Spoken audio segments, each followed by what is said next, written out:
Title is turning point. Turning point అంటే మలుపు, ఇటు వెళ్ళాలా. Okay, so how to have a turning point in our life. అందరికీ కావాలా. దీన్ని బ్రేక్ త్రూస్ అనొచ్చు, లేకపోతే ఆశీర్వాదం అనొచ్చు. అంటే వీటికి కారణము దేవుడు. God can shift our seasons. ఈ టర్నింగ్ పాయింట్స్ అనేటువంటి దానిని దేవుడు మన జీవితంలో చేయగలడు. అయితే there is a process, a protocol for that. కొన్ని సిస్టమ్స్ ఉంటాయన్నమాట. Like okay, do this, do that, do this. కానీ ఈ యొక్క కొత్త నిబంధనలో ఏంటంటే మన దేవుడు సిలువ ద్వారా మనకు కావలసినవన్నీ ఇచ్చేశాడు. He gave us. ప్రభువా నువ్వు రా అని మనం ప్రార్థన చేయాల్సిన పని లేదు, ఆయన మనలోనే ఉన్నాడు. అయితే అలా చేయడంలో తప్పు లేదు. అంటే నీవు ఇంకా నన్ను కొత్త స్థాయికి తీసుకెళ్ళు అని ప్రార్థించడంలో. ఓకే, దేవుడు పరిశుద్ధాత్మ రూపంలో నీలో ఆల్రెడీ ఉన్నాడు. ప్రభువా నన్ను నింపు అండంలో అది అప్రాప్రియేట్ కాదు, కనెక్ట్ అవ్వదు. కానీ నువ్వు ప్రేయర్ చేయొచ్చు అలాగా. అంటే నువ్వు ఇంకా ఎక్కువ అభిషేకంతో నాలో పని చేయి. You can even do like that. Okay, కొన్నిసార్లు కొన్ని మాటలు మ్యాచ్ అవ్వకపోయినా హృదయంలో ఉంటుంది, స్లోగా తెలుసుకుంటారు. చిన్న ఈ పొరపాట్లని మనం జడ్జ్ చేయాల్సిన అవసరం లేదు. పౌలు ఈ లోతుగా కొన్ని విషయాల్లో వెళ్ళకుండా లాస్ట్కి ఒక టైంలో వీళ్ళు అనేక డాక్ట్రిన్స్ కన్ఫ్యూజన్లోకి వెళ్ళిపోతున్నారని, సిలువ వేసిన క్రీస్తు తప్ప ఇంకా ఏది మీ దగ్గర నేను తెలుసుకోలేదు అంటే అది చాలా ముఖ్యమైనది అన్నమాట. ఎవరైనా యేసు నా కొరకు సిలువ వేయబడ్డాడు, తిరిగి 3వ రోజు లేచాడు, సమస్తమునకు మూలం ఆయనే అని తెలుసుకునే వాక్యము చాలు. కొన్ని అటు ఇటు కొన్ని revolutions, that's not big deal. దాన్ని పట్టుకొని మనం పెద్ద తీర్పు తీర్చాల్సిన అవసరం లేదు. కొన్ని వాక్యాలు అర్థం కాకుండా చెప్పినా that's not a big deal. వాళ్ళు ఎదుగుతారు, అందరూ కూడా, ఎవ్రీబడి విల్ గ్రో. కానీ అసలైన పునాది పడ్డది. Turning point. ఎలా జరిగాయి ఈ turning points? How did this happen? చూద్దాం బైబిల్లో. How did the turning points happen అంటే ఎలాగా నీ శాపం ఆశీర్వాదంగా మారింది, ఎలాగా నీ మీద కొన్ని కాడులు విరిగిపోయాయి. కోపం అనే కాడి, పాపం అనే కాడి, త్రాగుడనే కాడి, రకరకాల కాడులు. ఇవి విరిగిపోవడం అంత సామాన్యం కాదు. కొంతమందికి తరాల నుంచి ఉంటాయి. వాళ్ళు విశ్వాసులైనప్పటికీ కూడా వాళ్ళ తరాల్లో వెంబడిస్తూ ఉంటాయి. These are not that easy. కోపం ఈజీగా తీసేయలేవు. You need to work a bit on that area. ఇలాగా కొన్నిసార్లు కొన్ని వచ్చినప్పుడు నువ్వు కొన్ని నిర్ణయాలు తీసుకోవాలని. అంటే శత్రువు అటాక్ చేస్తే ఎన్నిసార్లు అటాక్ చేస్తాడు? దొంగిలించుటకు తుదకు ఏం చేస్తాడు? నిరీక్షణ లేని స్థాయికి తీసుకెళ్ళిపోవాలని వాడు అటాక్ చేస్తూనే ఉంటాడు అనమాట. He keeps attacking you non stop. Genesis 32, 24-30. ఆదికాండం 32 అధ్యాయం 24 నుంచి 30. ఆయన తెల్లవారుచున్నది గనుక నన్ను పోనిమ్మనగా అతడు నీవు నన్ను ఆశీర్వదించితేనే గాని నిన్ను పోనీయనెను. అంటే ఎంతసేపు ఆ వ్యక్తితో యుద్ధం చేస్తున్నాడు? రాత్రంతా. దీనికి గల కారణం ఏంటి? Frustration, disappointment, torture, fear. ఎంతకాలం ఇలాగా? ఎక్కడ మొదలైంది? నాయన నువ్వు వెళ్ళు, ఈ చర్మం వేసుకో, నాన్ని పట్టుకో, ఆశీర్వదించమను, అన్న ఆశీర్వాదం నువ్వు తీసుకో అని రెబెక్కా ఎవరిని ప్రేరేపించింది? యాకోబుని ప్రేరేపించింది. యాకోబు తీసుకున్నాడు. కానీ యాక్చువల్గా యాకోబు అలా చేయొచ్చా? చేయకూడదా? చేయకూడదు. అంటే ఆశీర్వాదం దొంగిలించాడా లేదా? ఓకే. ఏదోము అంటే ఏంటి? ఎర్రకూర. ఒక ఎర్ర కూర కోసం దేన్ని నమ్మేశాడు? ఈ రోజుల్లో మనందరూ జ్యేష్ఠత్వంలే. ఎందుకంటే యేసు రక్తం మనందరిలోకి పరిశుద్ధాత్మ వచ్చింది కాబట్టి ఆ రక్తము ద్వారా మనందరూ జ్యేష్ఠులే. అప్పుడు వేరు, ఆ కాలంలో వేరు. ఇప్పుడు డైరెక్ట్గా తన కుమారుని రక్తాన్ని అంగీకరించేవారు ఎంతమంది అంగీకరించారో వాళ్ళందరికీ కుమారులు కంటే ఏ కుమారులు? జ్యేష్ఠ కుమారులు. ఎందుకంటే మనందరం ఎవరి స్వరూపంలో మారుతామంట? యేసయ్య ఎవరు? తండ్రి యొక్క అద్వితీయ కుమారుడు. He is the first born. So we are all the first born according to his blood by the power of the Holy Ghost. You see that? The new covenant, everybody is first born. Okay? First ఓడికి ఎంత, second ఓడికి ఎంత, third ఓడికి ఎంత, అదేం లేదు. All can grow into his image. Right? మరి ఆశీర్వాదాన్ని పూటకి అమ్మేసినోడు కూర కోసం అతని ఆశీర్వాదాన్ని అంగీకరించాడా, తిరస్కరించాడా? మరి తిరస్కరిస్తే మరి ఇక్కడ యాకోబు దొంగిలించినట్టు ఎలాగవుతుంది? నీ ఆశీర్వాదం నాకు ఇచ్చే అన్నాడు. ఇస్తే ఏం చేశాడు? ఒప్పుకున్నాడా లేదా? దెర్ ఆర్ రూట్స్ అండి. ప్రతిదానికి ఒక కారణం ఉంటుంది అనమాట. ప్రతిదానికి ఒక root. If you connect one root, other root, దానికి ఒక కారణం ఉంటుంది. ఓకే, మనం చూస్తే దేవుని వాక్యంలో ఇజ్రాయేల్ అని శిక్షిస్తాడు. వాళ్ళు చేసిన తప్పులకి వార్నింగ్ ఇచ్చి చెప్పి ప్రవక్తల శిక్షి శత్రువులకు అప్పగిస్తాడు. ఆ శత్రువులు వారిని కరెక్ట్గా ట్రీట్ చేయనందుకు వారిని ఇంకా ఘోరంగా శిక్షిస్తాడు దేవుడు. సో ఇదంతా కనెక్టివిటీ అనమాట. సో అక్కడ మొదలైన యాకోబు ఏం చేస్తాడు? దేవుని దగ్గరికి వస్తాడు, అక్కడి నుంచి పారిపోతాడు, తల్లికి దర్శనం వస్తుంది, లాబాన్ దగ్గరికి వెళ్తాడు. ఎన్ని సంవత్సరాలు మోసం చేస్తాడో లాబాను? 20 సంవత్సరాలు. అతని కష్టాలు ఎన్ని చెప్పుకుంటాడంటే 20 సంవత్సరాల్లో కొన్ని మాటలు ఉంటాయి, అది నేను రాయలేదు కానీ, నాకు కంటికి నిద్ర లేదు, నా జీతము నువ్వు 10 సార్లు మార్చావు, ఏదైనా దొంగిలితే, ఏదైనా తినేసిన, ఆ జంతువు తినేసిన అది కూడా నా ఖాతాలో పట్టుకున్నావు నువ్వు, నా జీవితం అంతా నిద్ర లేక కష్టాలు, బాధలు, అవమానాల్లోనే గడిపానని చెప్పి యాకోబు కొన్ని మాటలు అంటాడు అక్కడ. సరే చూద్దాం. ఆది కాండము 31వ అధ్యాయం 38వ వచనం నుంచి. ఈ 20 ఏండ్లు నేను నీ యొద్ద నుంటిని, నీ గొర్రెలనైనను మేకలనైనను ఈచుకొని పోలేదు, నీ మంద పొట్టేలను నేను తినలేదు, దుష్టముగ్రము చేత చీల్చబడిన దానిని నీ యొద్దకు తేక ఆ నష్టము నేనే పెట్టుకుంటుని, పగటి యందు దొంగిలింపబడిన దానినేమి, రాత్రి యందు దొంగిలింపబడిన దానినేమి నా యొద్ద పుచ్చుకొంటివి, నేను ఇలాగుంటిని. 20 సంవత్సరాలు, ఒక రోజు కాదు, 2 రోజులు కాదు. పాపం ఇంకొకటి అన్నీ కూడా కొన్ని విషయాల్లో మోసపోయాడు. తండ్రిని ఎలాగైతే మోసం చేశాడో మామ కూడా అలాగే మోసం చేస్తాడు. అవునా? వేసుకొని నేను పెద్దోడిని అన్నాడా లేదా? ఎందుకంటే ఏసావుకి ఏముంటాయి? రోమాలు ఎక్కువ ఉంటాయి. అందుకని వాళ్ళమ్మ చక్కగా మేకబొచ్చేదో కప్పుతుంది. తండ్రి పట్టుకొని అవును నువ్వు ఏసావేనా అంటే అవును అంటాడు. అది పొరపాటా కదా? రైట్. పగటి ఎండకును రాత్రి మంచుకును నేను క్షీణించిపోతుని. ఒక పక్కనేమో డిసప్పాయింట్మెంట్. దానికి ముందు 7 ఏళ్ళు ప్రేమించిన తర్వాత ఎవరినిచ్చాడు? ఈమెనిచ్చాడు. తర్వాత 7 ఏళ్ళు పని చేయమన్నాడు. చూడండి, ద వే హీ డిడ్. గట్టి ఎండకును రాత్రి మంచుకును నేను క్షీణించిపోతుంది. ఎందుకంటే ఏమన్నా తినేస్తే ఆ జంతువులు ఈయన ఖాతాలు వేసేస్తున్నాడు. సో ఈయన జీతం పోను మైనస్లో ఉంటున్నాడు. ఇక సంవత్సరం అయిపోయింది, నెల శాలరీ ఎంత? -100 గొర్రెలు, -30 ఒంట్లు, ఇలాగ ఉంటుంది. మైనస్ ఖాతాలోనే నడుస్తుంది. ఓకే. నిద్ర నా కన్నులకు దూరమాయను. నిద్ర కూడా పోవట్లేదు. ఇంక టెన్షన్. ఏం చేయాలా? పడుకొని మళ్ళీ ఏదో కరుతుంటే ఏదో జంతువు ఎట్టుకెళ్ళిపోతుంది పడుకున్నప్పుడల్లా. Mystery, toughness, trials, pain. So దీంతో ఏం చేశాడు? 20 సంవత్సరాల తర్వాత దేవుడు, కానీ గుర్తుపెట్టుకోండి, అతను మొక్కుబడి మట్టుకు చేస్తానే ఉన్నాడు. ఎందుకంటే బెతెల్ అనేటువంటి ఒక ప్రాంతం ఉంటుంది. అక్కడ ఏం చేస్తాడంటే మొక్కుంటాడు. ఆ నష్టాల్లో, కష్టాల్లో కూడా తనకు వచ్చిన దాంట్లో రాకపోయినా ఎంత వస్తే అందులో తీసుకెళ్ళి కొంత ఆ రాయి మీద, సపోజ్ ఒక 10 వచ్చాయనుకోండి, ఆ 10లో 1 దేవునికి అలా బలిచ్చేవాడు. బలిపీఠాన్ని కట్టి అలా ఇస్తూనే ఉండేవాడు. అందులో మటుకు ఆగలే, ఎందుకంటే మొక్కున్నాడు కదా. He been doing that. కానీ 20 సంవత్సరాల తర్వాత మళ్ళీ దేవుడు వచ్చేయమంటే అన్ని సర్దుకొని రాత్రి బయలుదేరి పారిపోతాడు. పారిపోయినప్పుడు ఎవరు బయలుదేరుతారు? లాబాను. టెన్షన్. లాబాను ఏహంగా అతన్ని కొట్టి తిట్టి మొత్తం తీసుకుపోదాం అనుకున్నాడు. అదొక టెన్షన్. లాబాను చెప్తాడు, మీ దేవుడు మాట్లాడాడు, అందుకే నేను వదిలిపెట్టా, లేకపోతే తను తెలియకుండా వెళ్ళిపోతావా? సరే అమ్మయ్య, ఒక గండం గడిచింది అని వెళ్ళిపోతుంటే తుదకు ఏసావు దగ్గరికి వెళ్ళాలి. ఏసావు దగ్గరికి మనుషులు పంపిస్తాడు. ఇలాగ నేను వస్తున్నాను, నీ అన్న, నీ సేవకుడు, నీ తమ్ముడు, నీ సేవకుడు వస్తున్నాడు అని చెప్పి ఏం చేస్తాడు? 400 మేకలు, 200 గొర్రెలు, ఇన్ని ఒంటెలు తీసి ముందు పంపిస్తాడు. ముందు పంపించి, నీ సేవకుడు నీ కృప పొందాలని నీకు కానుకగా ఇస్తున్నాడు, నీ సేవకుడు బాగా బ్లెస్ అయ్యాడు, ఎన్ని నీకు ఇస్తున్నాడు తీసుకో అంటే, వాటి ద్వారా ఇతన్ని మళ్ళా చంపకుండా ఉంటాడేమో అనే మరణ భయం. అంటే ఓ పక్కన కత్తి నూరుతున్నాడు. ఎవరి కోసం? 20 సంవత్సరాల ముందు యాపు నూరి అక్కడ పెట్టాడనమాట. ఏం చేద్దామని? తన తండ్రి చనిపోయిన కొన్ని మౌర్నింగ్ డేస్ అని ఉంటాయి అనమాట. ఎన్ని రోజులు ఉంటాయి? చనిపోయిన తర్వాత 10 రోజులు, ఆ రోజులు అయిపోయిన తర్వాత ఏం చేద్దామని? చంపేద్దామని. ఆ పగ ఇంకా ఉంటుందేమో అనే భయంతో ఇక తట్టుకోలేక ఏం చేస్తాడు?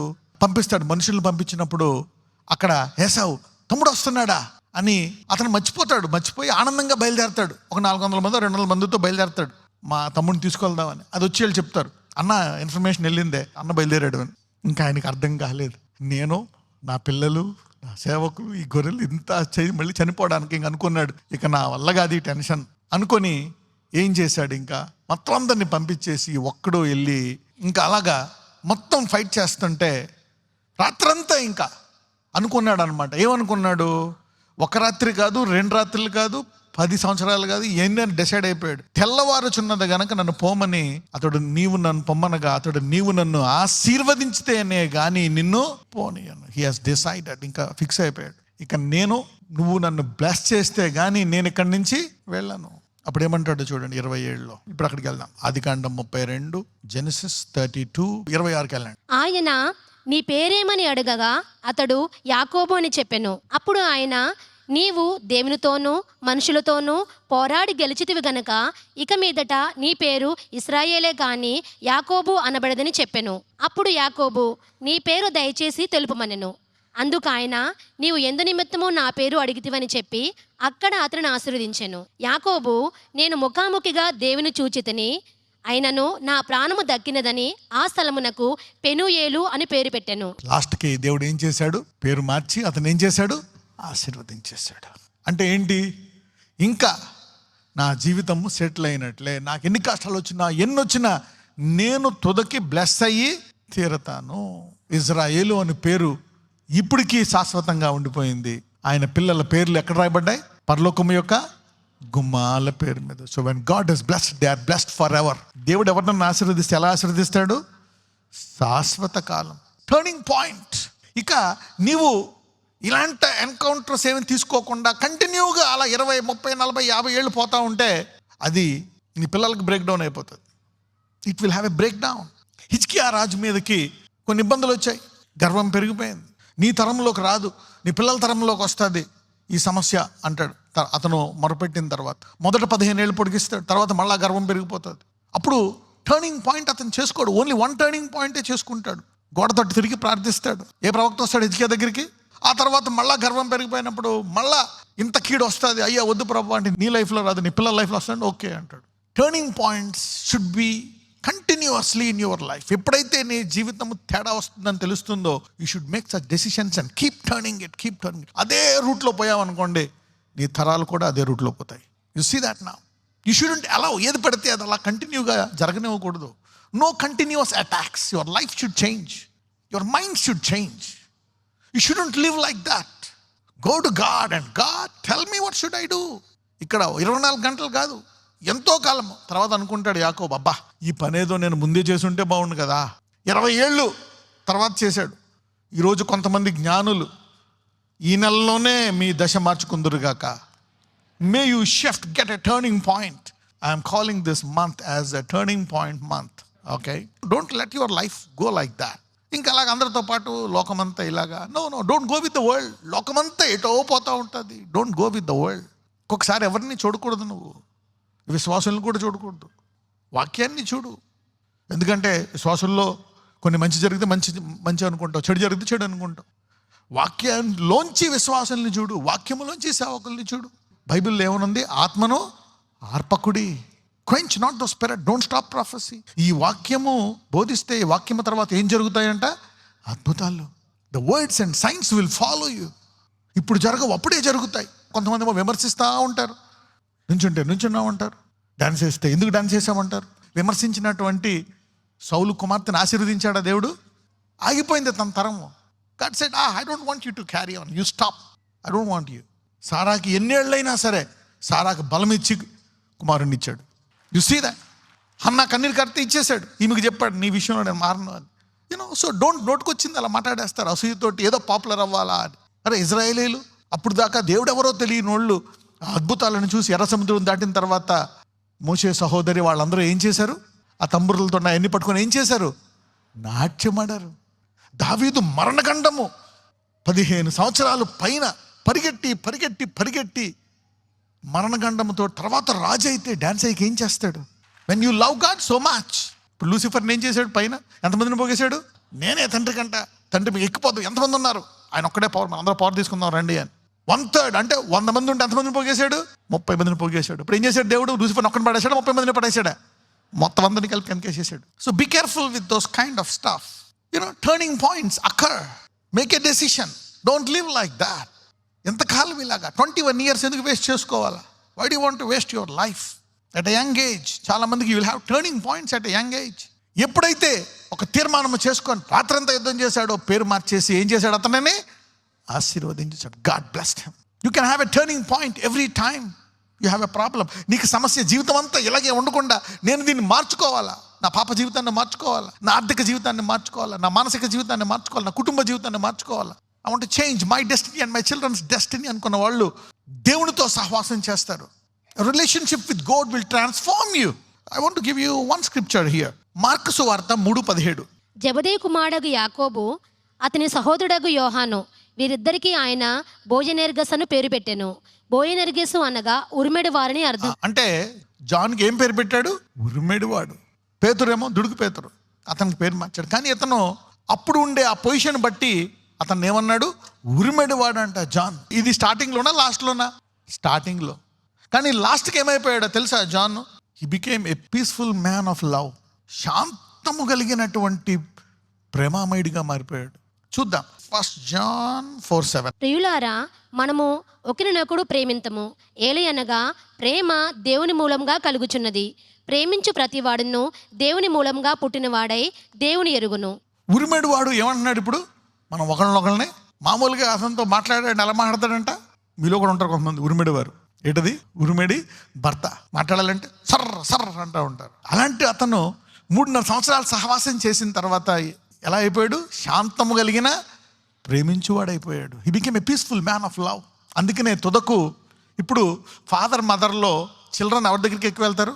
ఫాదర్ దగ్గరికి వెళ్తారు కదా. ఎందుకంటే ఫాదర్ ఏం చేస్తాడు? ఉరుముతాడు. అవునా? తల్లేమో శాంతంగా ఉంటుంది. అందుకనే యేసయ్య తన తల్లిని ఎవరికి అప్పగిస్తాడు? The love mother has been given to the love man. The loving mother has been given to a loving man. You see that now. Transformation, turning point occurred to John the disciple also. This is what God can do in your life. Turning points. మోషే ఒకటి పట్టుకుంటాడు. He tasted the presence of God. నిర్గమకాండం 33:13-17. కాబట్టి నీ కటాక్షము నా యెడల కలిగిన యెడల నీ కటాక్షము నా యెడల కలుగునట్లుగా దయచేసి నీ మార్గమును నాకు తెలుపుము. అప్పుడు నేను నిన్ను తెలుసుకొందును. చిత్తగించుము, ఈ జనము నీ ప్రజలే కదా అని దేవుడు అంటాడు, నేను రాని ప్రజలతోటి నా సన్నిధి మీతో రాదు. ఇదిగో మీకు దూత పోతుంది, ముందుగా మీరు వెళ్ళండి. ఎందుకంటే నేను ఒకవేళ వస్తే వీళ్ళందరినీ చంపేయచ్చేమో, నేను కోపం వచ్చి వీళ్ళు ఇసుకిస్తారు. They are stiff necked people అంటాడు. అప్పుడు మోషే ఒకటి ప్రార్థించగా చూడండి ఏం చేస్తాడు. అందుకు ఆయన, నా సన్నిధి నీకు తోడుగా వచ్చును, నేను నీకు విశ్రాంతి కలుగజేసేదనగా. అయ్యా వద్దు, నువ్వు అలా అనక, వీళ్ళందరూ నీ ప్రజలే కదా, నువ్వు అలాగంటే ఎలాగా అని మోషే మళ్ళా శాంతంగా ప్రార్థించినప్పుడు దేవుడు ఏమంటాడు? సరే, నా సన్నిధి నీకు తోడుగా వచ్చును, నేను నీకు విశ్రాంతి కలుగజేసేదను. How he has changed. ప్రజలు వీళ్ళందరూ ఇక్కడ మధ్యలో చనిపోతే వీళ్ళ దేవుడు వీళ్ళని తీసుకెళ్ళలేకపోయాడు అంటారు. నీ నామానికి అవమానం వస్తుంది, మేమందరం ఇక్కడ నశించిపోతాము, ఇలా వద్దయ్యా, కొంచెం శాంతించు, కనికరించు అని ప్రార్థించినప్పుడు దేవుడు మళ్ళా కనికరం పొంది, మీకు ఒక 2 వారాల ముందు చెప్పాను కదా, అందరికీనేమో అగ్నిలా కనపడితే మోషేకి ఎలా కనపడ్డాడు? కృపామయుడిగా. రైట్. ఆయన సన్నిధి నీకు తోడుగా వచ్చు. My presence shall go with thee and I will give thee rest. దేవుని సన్నిధి మనకి ఏమిస్తుందంట? విశ్రాంతి. తర్వాత మళ్ళా దేవుడి నుంచి వాగ్దానం పొందుకున్నాడు, వస్తానులే, మీకు విశ్రాంతిని ఇస్తానులే అని. చూడండి తర్వాత ఏమంటాడు? మోషే, నీ సన్నిధి రాని యెడల ఇక్కడి నుండి మమ్మను తోడుకొని పోకము. నీ సన్నిధి గనక రాకపోతే మమ్మల్ని ఇక్కడి నుంచి తీసుకెళ్ళక. He has determined all my life, నా జీవితం అంతా నీ సన్నిధే ఉండాలయ్యా. నాకొద్ది ఈ బాధలు. I'm tired of life, tired of sickness, tired of disease, ఈ గొడవలు, పాపాలు, అప్పులు, బాధలు. I'm tired, I need your presence. Thirsty. యాకోబు విసిగిపోయాడు, రాత్రంతా పెనుగులాడుతున్నాడు. లాస్ట్కి వదిలేవయ్యా అంటే ఏమన్నాడు? నీవు నన్ను turning point.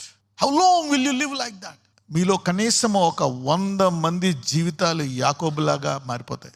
Your names, your life will be shifted completely. Make a decision. పొద్దున్న లేచి ప్రార్థించాలా, సాయంకాలం ప్రార్థించాలా, టైం దొరికితే ఇంకా అడగాల దేవుని what to do. Come on, fight your own flesh. నీ శరీరంతో నువ్వే యుద్ధం చేయి. Beat it down, fast, pray, do what ever you want. I don't want this life lord. నీ సన్నిధి రాని ఎడల ఇక్కడి నుంచి మమ్మను తోడుకొని పోకు. నా ఎడలను నీ ప్రజల ఎడలను నీకు కటాక్షము కలిగినదని దేని వలన తెలియబడును? నీవు మాతో వచ్చుట వలనే కదా. అట్లు మేము అనగా నేనును నీ ప్రజలను భూమి మీద నున్న సమస్త ప్రజల్లో నుండి ప్రత్యేకింపబడదుమని ఆయనతో చెప్పాను. లేకపోతే ఇంకెందుకు మేము ఇలా బతికి? నువ్వు ఇలా వస్తేనే మేము ప్రత్యేకించబడతాం, మేము స్పెషల్గా బతుకుతాం, అప్పుడే నీ నామానికి మహిమ. అందరితో పాటు మేము వెళ్ళమయ్యా. Bless me. Look at the spirit of these leaders, Jacob and Moses. Look at that spirit. Okay, ఆదివారం గుడికి వస్తున్నావు, వెళ్ళిపోతున్నావు, ఓకే నడుస్తుంది. No no no no no no don't go with the world. Make a decision. అందుకే నీ సొంతంగా కూడా నువ్వు వాక్యం చదవాలి. చదవమ్మా 17. కాగా యెహోవా, నీవు చెప్పిన మాట చొప్పున చేసేదను. నీ మీద నాకు కటాక్షము కలిగినది, నీ పేరును బట్టి నేను ఎరుగుదనని మోషేతో చెప్పగా. అప్పుడు దేవుడు అన్నాడు, చేసేస్తున్నా. మార్చేశాడు సిస్టమ్. ఇక ఇజ్రాయెల్ అంతటినే మొత్తం ఆ 7 దేశాలు ఆక్రమించే వరకు దేవుడు మోషేకి మాట ఇచ్చినట్టు ఆయన సన్నిధి తోడుగానే ఉంది ఇజ్రాయెల్ తోటి. You see that now. One man has shifted. Turning point for Israelites. ఒక వ్యక్తి మూలంగా ఇజ్రాయెల్ అందరికీ టర్నింగ్ పాయింట్ వచ్చేసింది. మలుపు అనమాట జీవితంలో. You can go with what ever you want, make a decision. ఒక ఆశీర్వాద మలుపు. లూకాసు వార్త 15:17 చదువుదాం. అయితే బుద్ధి వచ్చినప్పుడు వాడు, నా తండ్రి యొద్ద ఎంతో మంది కూలివాండ్రకు అన్నము సమృద్ధిగా ఉన్నది, నేనైతే ఇక్కడ ఆకలికి చచ్చిపోవచ్చున్నాను. అయితే బుద్ధి వచ్చినప్పుడు, ఏమొచ్చినప్పుడు? మరి ఆ స్టేజ్ దాకా ఎందుకు బుద్ధి రావడానికి? ఈరోజే అందరికీ బుద్ధి వచ్చింది కాక ఎప్పుడో రావడం ఎందుకు ఆ స్టేజ్కి దాకా వెళ్ళి బుద్ధి తెచ్చుకోవడం? Why go to that stage? కానీ కొంతమందికి అక్కడికి వెళ్ళేదాకా రాదండి బుద్ధి, అదేటో నాకు తెలియదు. ఆ పాయింట్కి వెళ్ళేదాకా బుద్ధి రాదు. పక్కన వాళ్ళకి చెప్పండి, నీ టైం ఎప్పుడు అని అడగండి. ఇప్పుడే అనండి, ఎందుకు వెయిట్ చేయాలి ఆ పాయింట్ వరకు? Why wait till that stage? అయితే బుద్ధి వచ్చినప్పుడు, నా తండ్రి వద్ద ఎంతో మంది కూలి వాండ్రకు అన్నము సమృద్ధిగా ఉంది, నేనైతే ఇక్కడ ఆకలితో చనిపోవచ్చున్నాను. చదువమ్మా. నేను లేచి నా తండ్రి యొద్దకు వెళ్ళి, తండ్రి, నేను పరలోకమునకు విరోధముగాను నీ ఎదుటను పాపము చేసి తిని. ఆహా, ఎంత బుద్ధి వచ్చిందండి. తండ్రి, నేను పరలోకమునకు విరోధముగాను నీ ఎదుటను పాపము చేసి తిని. అంటే ఇక్కడ పాపం ఎక్కడ చేశాడు? దేవునికి విరోధం. అందుకే దావీదు కూడా అంటాడు, నేను నీ ఎదుటే చేశాను, నీకు విరోధంగా చేశాను ప్రభువా అంటాడు. మనం ఎవరికో చేసినందుకు రాదు, మనం ఎవరికి చేసినా దేవుని విషయం చేసినట్టు అవుతుందంట. అందుకే ఆయన నిన్ను వలే నీ పొరుగు వారిని. ఈ సీక్రెట్ శిష్యులందరిలో ఎవరికి వచ్చింది? కానీ అతను ఎవరు? ఉరిమేడివాడు. ఈరోజు ఉరిమేడి భార్యలు, భర్తలు యోహానులాగా ప్రేమామూర్తులైపోదురుగాక. ఆమెనండి సరిపోతుంది. కొంచెం సహవాసం చేయండి. You need to make a fellowship with God. How long will you do like that? ఇప్పటికీ చూస్తూ ఉంటారు కదా ఉరుములే. పక్కన వాళ్ళు చెప్పండి, ఎంతకాలం ఉరుముతావు అనండి. How long? Transform your life. మా నాన్నదే నాకు వచ్చింది, నో, మీ నాన్న రావడానికి వీల్లేదు, నువ్వు మార్చుకో. Transformation happens. 3.5 years this guy became a man of love. A loving mother has been given to a man of love. John. Shifting seasons. Worry, peace, I will give thee rest అంటున్నాడు మోషే తోటి. నేను నీకు విశ్రాంతిని ఇస్తానయ్యా, నీ సన్నిధి లేకపోతే నేను వెళ్ళనయ్యా. అలా ఉండిపోయేవాడేమో మోషే. ఒకరోజు 40 రోజులు లేనిది ఇంకొక 400 సంవత్సరాలు ఉండిపోతాను ప్రభువా, నీ సన్నిధి లేకపోతే మేము వెళ్ళలేము. I saw the power of your presence, thirsty for his presence. The cell phone, very dangerous. Facebook, it will shut your face. Instagram, it will divert your instincts. YouTube, it will put you in a tube. Be careful with these things. Make a decision, a resolution. దేవా నాకు సహాయం చేయాలని అందరూ. నీ వల్ల నువ్వు అనుకుంటే నీ వల్ల కాదు. 10, 20, 30 అలా అయిపోతాయి 40 ఏళ్ళు. కొన్నిసార్లు కొన్ని విషయం ఫోకస్ చేస్తాం, కొన్ని ఫోకస్ చేయము. You need to focus on every area so that your future will be bright. ఇప్పుడు నీ ఉపవాసాలతోటి ఏకాంతంగా కూడి ఎక్కువ సమయాన్ని ప్రార్థనలో, వాక్యంలో గడిపితే నీ భవిష్యత్తు హైవేలా తయారవుతుంది. Make a decision, radical decision. కొన్నాదురేడనేసయ్యా, ఇదిగో ప్రభా, ఈరోజు మేము అనుకున్నట్లు నాయన, మేము ఈరోజు ధ్యానించామయ్యా, ఎలాంటి కార్యాలు నీ వాక్యములో చేసావు ప్రభువా, ఎంత గొప్ప కార్యాలు నీ వాక్యము ద్వారా చేసావు నాయన. కాబట్టి ఇదిగో అది మా జీవితంలో ఆశపడుతున్నాము. ఆ 10 మంది జీవితాల్లో జరిగిన మార్పు, ఆ 10 మంది జీవితాల్లో జరిగినటువంటి ఘనమైన కార్యాలు అయ్యా నా కుటుంబంలో, నా జీవితంలో జరగాలి నాయన. నేను సాధారణంగా జీవించకూడదు. You are a God who can shift our seasons O Lord. ఇదిగో ప్రభువా, let this turning points come in to my life. ఇదిగో యేసయ్యా, ఇలాంటి కార్యాలు చేయదగిన వాడు నీవే నాయన. ఇదిగో గొప్ప కార్యాలు ఈ భూమి మీద నీవు చేసిన అద్భుతాలు భూలోకములో పుస్తకాలు కూడా నింపలేమంటే ఇదిగో కాబట్టి ఇదిగో నా జీవితంలో చేయండి. Do bring hundreds of turning points in my family. ఈ భూమి మీద రాకడ వరకు అయ్యా పిల్లల్లో టర్నింగ్ పాయింట్స్ చేయండి నాయన. Let turning points generate in their life. ఈ రోజు నుంచి నా జీవితంలో ఆరంభించండి. ఇదిగో ఆ టర్నింగ్ పాయింట్స్ ఏ విషయంలో మేము మారాలో, ఏ విషయంలో మాకు సంపూర్ణత రావాలో అది మాకు దయచేయమని ప్రార్థిస్తున్నాము తండ్రి. ఆమె.